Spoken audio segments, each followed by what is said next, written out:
Here at South Beach Park and Sunshine Playground in Jacksonville Beach, dozens of parents and their children have come out to enjoy spring break.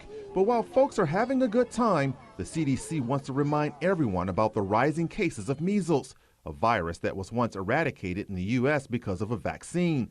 Parents we spoke with had mixed feelings about vaccinating their children, despite the rise in new measles cases across the U.S. I think it ought to be up to the parent. I don't think it ought to be mandatory for anybody. A lot more parents are staying informed, and they want to do their research, and they want to give it time to make sure it's something safe for their child. Now that there's a breakout, I feel like I prefer parents to vaccinate their kids. One parent we spoke with who didn't want to be on camera says she brought her 3 children here to play with the other children and that she's from a different country and that none of her 3 children are vaccinated. In fact, she says that she is against vaccinations. Some people are just anti-vaxxers. Dr. Michael Koren is the director of the Jacksonville Center for Clinical Research, a medical facility where human trials are safely conducted on the latest vaccines and medications for specific illnesses and medical conditions. Dr. Koren says there's a reason why measles has resurfaced in the U.S. Since 2016, we're starting to see more and more cases in the U.S.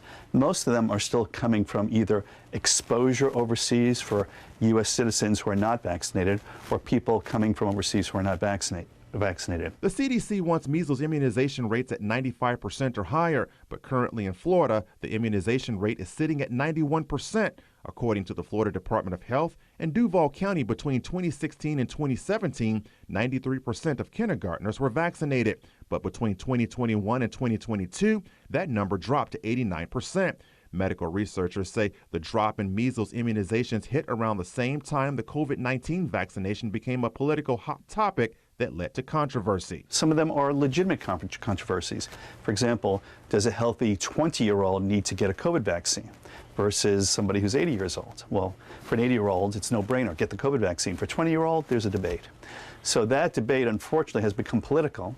And now that's extended to vaccines in general, where it really shouldn't. Medical experts say an unvaccinated person infected with the measles virus can easily spread that virus to multiple people up to 4 days before noticing any symptoms of the virus. The symptoms mimic a bad cold along with inflamed eyes and a blotchy skin rash. Some people may also experience sensitivity to light. There is no treatment for an infection, so the virus has to run its course. Medical experts say on rare occasions, an infection can turn fatal.